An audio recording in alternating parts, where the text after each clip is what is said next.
Okay, so we made it to mammals, and I've got my mammal buddy here to help demonstrate. So let's get right to it with some videos of mammals from my cabin and around the world.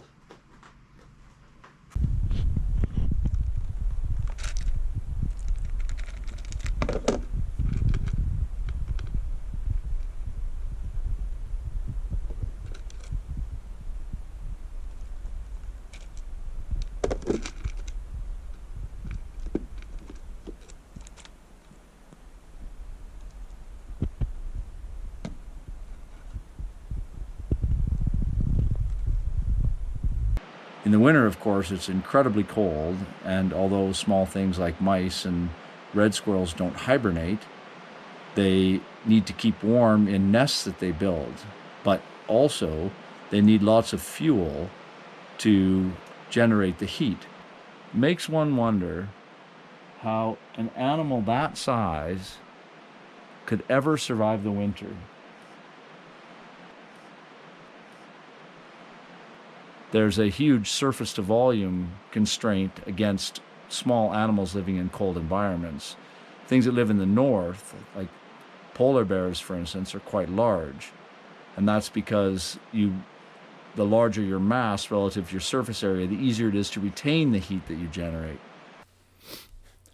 The next animal I want to talk about at my cabin is the beaver, because the beaver has a lot of really cool behaviors, a really important ecological role, as I previously discussed in relation to salmon, and just generally cool morphological traits that suit it very well for its environment. Now, there's certainly plenty of beavers at our cabin. Here is one that I found in a small creek, and I walked up and startled it and set up my GoPro, and it just popped up right by where my GoPro was, so I was able to just sort of chill and observe it for quite some time. Now, beavers tend, as you know, to dam creeks such as this. And so we see a lot of these beaver dams in our area, and they're really important in structuring the environment. So this is an old beaver dam here. Now the beaver dam has broken through, and so it's not holding back water, but you can see the remnants of the effects it has wrought by killing all of the low-lying trees and originally impounding huge amounts of water. So beavers change nutrient dynamics of the soil, of the streams, they change hydrological flow patterns, they create habitats that weren't there previously, mainly these large impoundments. In larger rivers, beavers will make little lodges underneath the bank without actually damming anything. And so we also see that at our cabin, where there are quite a few beavers that live in the river itself, but don't do any damming. And here's one that we went by while rafting, and we could actually see it underwater. Now, beavers tend to eat the bark of trees, and so of course the way they obtain that, as well as the way they get wood to build their dams and their lodges, is to cut them down. This happens a lot, where the beavers cut partway through a cottonwood tree like this, and then just leave it, and it keeps living. I don't know if they just give up or something else by design. What beavers want to eat is the living, growing part of the bark. And so once they cut down the fine tips of trees, they will nibble on them. And here's a video from outside my house in Laval, where a beaver is chowing away on some small branches that it has stored, as well as getting out and walking around and actually eating vines. They also eat some weirder stuff. One of the nastiest plants in the animal world is devil's club. It has these really sharp spikes with little barbs on them that makes it hard to pull them out. You can have them in your hand for a year after. But look at this. A beaver has actually been chewing off and eating these devil's club. We were joking that this beaver is going to be really disappointed later, or that he's playing a trick on one of his neighbors. Try out these fresh greens. Okay, so that's it for beavers. Let's move on to some of the camera trap footage we have. What I'm doing is I'm picking up a bunch of camera traps. They're called game cameras sometimes. And what they do is they detect the infrared signals of heat coming off of animals. And so you can put them in remote locations like we are right here, and you can use them as a way of attempting to assess animal behavior, how many animals are present. So if it triggers a motion sensor with heat moving across the sensor, then it's going to turn on and record for 30 seconds to a minute. And this one is set up in hopes of seeing how animals navigate an obstacle. So we left the camera in this one position so that we could capture multiple ways in which animals were passing these obstacles, particularly moose. And so I'm recording on the upper left there, whether they go underneath on the left, which only the small ones can do, whether they go over on the low side or over on the high side, or what amounts to a round at the upper end there. And there's a whole series of these videos where they come up and assess the various places, and you get the sense that they are actually very concerned with how they're going to deal with this situation. So this is nighttime, you notice. This is 2 a.m. So basically it's pitch black. And so they're having to assess everything with almost no visual information. This one, of course, has too much visual information and is a little bit worried about what it might do, but it's following clearly in the track of one that jumped there previously. So we experience our world, I would say, primarily through hearing and through sight. So we build a three-dimensional structure of orientations of objects and animals and individuals in the world based mainly on our sight. Other animals use other senses. Electric fishes uses electric signals. Fish have a lateral line for sensing water movement. But in addition, many animals like us, like mammals, and a number of other animals, rely really heavily on smell. This turns out to be a olfactory signpost for many animals. Why they picked this, I have no idea.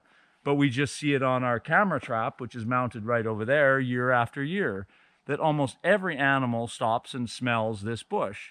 It's like a place where people leave little post-it notes or like a mailbox for everybody who can read the information. So we see bears smelling this. Every moose pretty much smells this. We see wolves peeing and smelling and rolling in this area. But we also see other animals, including lynx. So multiple species, multiple individuals over many years are using just this little sprig of conifer right here, a little hemlock. One of the central points of animal life on these trails are bear rubbing trees. It's not 100% clear, at least not to me, why bears rub on these trees, but what they will often do is have particular trees in which they will repeatedly rub on. These then become marking signposts for other bears, maybe a place to scratch an itch, a way to get rid of some fur that you want to shed in the spring, and so you will see bears rubbing up and down on these. It's another really cool example of a bear tree. What usually happens is a bear, and it seems to me that it's often black bear based on the videos we've seen. They take a few bites out of the tree and scratch it a little bit, removing the bark, which then causes the tree to secrete sap all over the bark. And then they come and rub on it. So you see on here, there's a whole bunch of bear hair that's stuck on the tree. This was one of the first places that inspired our camera trap work. And if you take a look, there's 3 trails. So it's a 3-way split to the different trails. One might logically think that that trail is going to go to, I don't know, feeding patch 1, and that trail over there is going to go to feeding patch 2, and that one there. But that's not the case. In just another couple hundred meters, they all connect up again. And why would some animals go on one side and other animals on the other when there's no obvious benefit? I think one of the primary things is determining which way animals go, and we suspected all along, was the ease of getting through somewhere. And that differs among the types of animals. For instance, big moose have a hell of a time getting underneath obstacles. Small moose have a hell of a time getting over obstacles. But here is a particularly obvious situation where a moose with antlers will have a big difficulty getting through on the trail. So I've got a great video of a moose turning his antlers sideways and putting it through, almost like it's thinking the process through in advance. It's pretty cool. And so here we have another split where there's a path coming up underneath the tree there, but there's also a side path sort of moving across that other end of the tree there. And we noticed on our camera traps last winter that right in here you basically had a whole bunch of moose having trouble slipping and tripping, presumably on the ice. Some would also go up there and they wouldn't have nearly as much trouble. And sometimes we see the moose slip and slide over there. And a broken leg on a moose is not going to be a good thing. I've seen a couple of moose with broken legs trying to get around, and it's not a pretty thing. But when I was looking on camera traps, I noticed that, in fact, there do appear to be a number of moose that have broken their legs that actually get around pretty well. Now, it's a bit painful to watch, but you can see that even a moose that's clearly had what amounts to, in this case, a broken ankle — that's the position of the ankle on moose and things like horses and most animals. And then you can see it on a whole series of our camera traps, one after the other, just getting along. Now, I wondered if that moose was around multiple years, and so I went back through old camera trap data, and I think this is the exact same moose from the previous year. It's smaller, but the wound and injury seems almost identical. So I think that moose made it through the year, and I also saw it this year. But it's not just one moose. There's multiple moose that we see with different types of injuries. This is just a goofy video of a moose that's trying to shake off its single remaining antler, and it almost falls down in the process. I decided, why not see if people on TikTok like this camera trap stuff. Turns out they did. So I've been doing a lot of camera trap stuff on TikTok and also on Instagram. So if you want to keep seeing all this cool stuff from my cabin and elsewhere, you can check it out there. Now to put this guy back. He'd rather be in with his other 6 buddies. If there's so many animals on this trail, you might wonder, what do we do for safety, given the number of them are moose, which kill more people than bears every year, and bears, grizzly and black.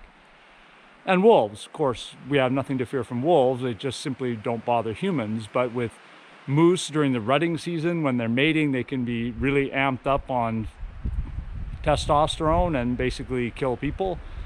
But also bears, of course, if they're startled or they're protecting their cubs, they can be quite dangerous as well.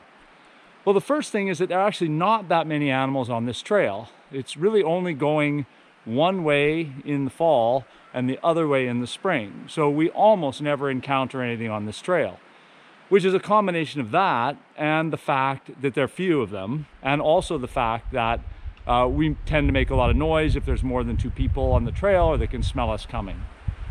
But we also make noise if we're in areas where we can't see very far, and if all that fails and we do encounter an animal, usually it just runs away, but if it doesn't, we have bear spray that we can use, which is essentially a big pack of pepper spray that's designed for bears that we can use to spray the bear if absolutely necessary. I've never done it myself, but pepper spray is extremely effective at protecting people from bears.